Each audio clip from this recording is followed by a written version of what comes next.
आपको याद होगा कि दोबारा अमेरिका के राष्ट्रपति पद की शपथ लेने के कुछ हफ्तों तक डोनाल्ड ट्रंप भारत को लेकर एकदम नॉर्मल थे। यहां तक कि भारत पाकिस्तान युद्ध के दौरान भी शुरुआती दौर में अमेरिका ने काफी सधा हुआ रुख अपनाया था। लेकिन जब भारत की मिसाइलों ने पाकिस्तान को छलनी छलनी कर दिया, पाकिस्तान के कई एयरबेस तबाह कर दिए, यहां तक कि पाकिस्तानी न्यूक्लियर प्लांट तक हमारी मिसाइलें पहुंच गईं, तब यह रिपोर्ट सामने आते ही अमेरिका ने हस्तक्षेप करना शुरू कर दिया और कुछ ही घंटों में डोनाल्ड ट्रंप की ओर से सीज फायर का ऐलान कर दिया गया। डोनाल्ड ट्रंप छाती पीट पीट कर दुनिया को बताते रहे कि उन्होंने भारत पाकिस्तान का युद्ध रुकवाया, लेकिन भारत ने खुलकर कह दिया कि युद्ध रुकवाने में ट्रंप की कोई भूमिका नहीं है। दूसरी ओर ब्रिक्स देशों के नेतृत्व में डॉलर के विकल्प की चर्चा जोर पकड़ रही थी और दुनिया के तमाम देश डॉलर पर अपनी निर्भरता कम करने के पक्ष में हैं। ऐसे में डॉलर के वर्चस्व पर भी खतरा मंडराने लगा, जिसके कारण डोनाल्ड ट्रंप बौखलाए हुए हैं।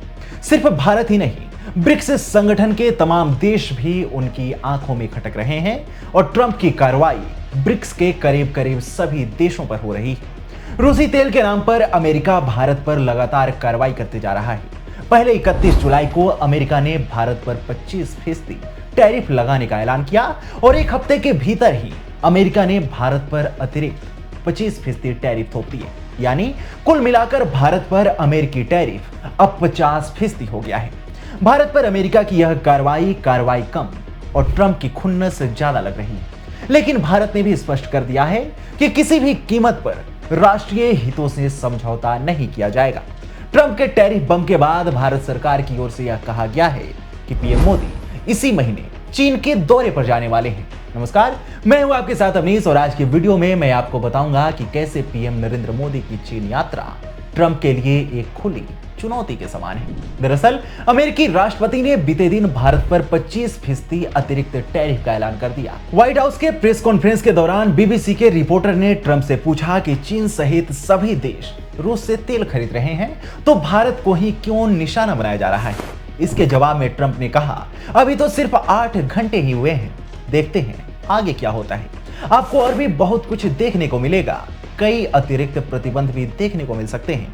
यानी यह तो क्लियर है कि डोनाल्ड ट्रंप भारत को लेकर योजना बना चुके हैं और शांत बैठने वाले नहीं हैं। लेकिन सच्चाई यह भी है कि अमेरिका के तमाम करीबी देश, यहां तक कि यूरोपीय यूनियन भी रूस से तेल खरीद रहा और व्यापार कर रहा है, लेकिन ट्रंप उनके खिलाफ कोई कार्रवाई नहीं कर रहे।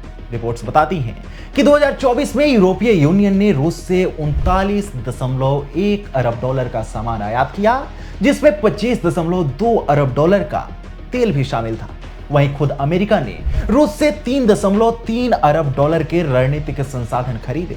इसके अलावा वर्तमान में चीन रूस से लगभग 219.5 बिलियन डॉलर की ऊर्जा यानी तेल, गैस और कोयला खरीदता है, जो कि सबसे ज्यादा है। वहीं भारत करीब 133.4 बिलियन डॉलर और तुर्की लगभग 90.3 बिलियन डॉलर का आयात करता है। इसके अलावा हंगरी जैसे कुछ यूरोपीय देश अब भी पाइपलाइन के जरिए सीमित मात्रा में रूसी तेल खरीद रहे हैं।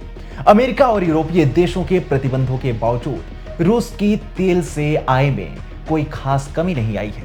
लेकिन रूसी तेल खरीदने को लेकर डोनाल्ड ट्रंप की कार्रवाई सिर्फ और सिर्फ भारत पर देखने को मिल रही है। हालांकि ट्रंप के 25% अतिरिक्त टैरिफ के बाद ही भारत ने यह घोषणा की कि पीएम नरेंद्र मोदी इसी महीने चीन और जापान के दौरे पर जाने वाले हैं। पीएम मोदी 31 अगस्त से 1 सितंबर 2025 तक चीन के तियानजिन शहर में होने वाले संघाई सहयोग संगठन यानी एससीओ समिट में भाग लेंगे। 2019 के बाद पीएम मोदी की यह पहली चीन यात्रा होगी। पीएम मोदी की चीन यात्रा ने वैश्विक कूटनीति में एक नया मोड़ ला दिया है। यह यात्रा न केवल भारत चीन संबंधों के लिए महत्वपूर्ण है, बल्कि इसे अमेरिकी राष्ट्रपति डोनाल्ड ट्रंप की नीतियों के खिलाफ एक रणनीतिक कदम के रूप में देखा जा रहा है। ध्यान देने वाली बात है कि 2020 के गलवान संघर्ष के बाद भारत और चीन के बीच संबंधों में तनाव रहा। हालांकि हाल के वर्षों में दोनों देशों ने तनाव कम करने की दिशा में कदम उठाए हैं। अक्टूबर 2024 में डेपसांग और डेमचोक में गश्त समझौता और जनवरी 2025 में कैलाश मानसरोवर यात्रा की बहाली ने सांस्कृतिक और कूटनीतिक सहयोग को बढ़ावा दिया है। इसके अलावा जुलाई 2025 में एससीओ विदेश मंत्रियों की बैठक और अब मोदी की तियानजिन यात्रा ने उच्च स्तरीय संवाद को और मजबूती दी है। ट्रंप पहले से ही भारत को रूस से तेल खरीदने और ब्रिक्स और एससीओ जैसे संगठनों में सक्रियता को लेकर सवाल उठाते रहे हैं। चीन को रोकने के लिए क्वाड का गठन भी हुआ था, जिसमें भारत, अमेरिका, जापान और ऑस्ट्रेलिया शामिल हैं। ऐसे में ट्रंप के टैरिफ बम के बाद पीएम मोदी की चीन यात्रा और एससीओ समिट में हिस्सा लेना सीधे तौर पर डोनाल्ड ट्रंप को भारत के जवाब के रूप में देखा जा रहा है, जो भारत की स्वतंत्र विदेश नीति को रेखांकित करता है। एससीओ एक महत्वपूर्ण मंच है जहां भारत, रूस और चीन जैसे मजबूत देशों के साथ अपने रिश्ते को और मजबूत करने की दिशा में कदम बढ़ा सकता है। चीन ने तो पिछले दिनों ही भारत और रूस के साथ त्रिपक्षीय सहयोग को पुनर्जनन करने की बात कही है। ऐसे में मोदी की यह यात्रा ट्रंप के लिए एक संदेश है कि भारत उनके पिट्ठू की भूमिका में कभी नहीं बंधेगा। हालांकि ट्रंप की नीतियों ने भारत को अपनी विदेश नीति पर पुनर्विचार करने के लिए मजबूर किया है। विशेष रूप से रूस से तेल खरीद और ब्रिक्स में भारत की सक्रियता को लेकर उनकी आलोचना ने भारत को चीन और रूस के साथ करीबी सहयोग की ओर प्रेरित किया है। ट्रंप के दिमाग पर डॉलर के वर्चस्व का खतरा और ब्रिक्स के उभार का डर चढ़ा हुआ है। भारत इसके फाउंडर देशों में शामिल है। आपको याद होगा कि डोनाल्ड ट्रंप ने टैरिफ लगाने की शुरुआत करने के बाद ब्रिक्स पर सीधा निशाना साधा था और कहा था इसमें शामिल देशों पर 10% का अतिरिक्त टैरिफ लगाया जाएगा। बता दें, ब्रिक्स दुनिया की उभरती अर्थव्यवस्थाओं का एक समूह है। इसके संस्थापक सदस्यों में ब्राजील, रूस, भारत, चीन और साउथ अफ्रीका हैं। 2009 में ब्रिक्स की स्थापना होने के बाद 1 जनवरी 2024 को ईरान, मिस्र, इथियोपिया, इंडोनेशिया और संयुक्त अरब अमीरात इसमें शामिल हुए। ब्रिक्स के संस्थापक सदस्य देशों में शामिल आर्थिक रूप से मजबूत रूस और चीन आपस में अपनी करेंसी में ही ट्रेड करते रहे हैं।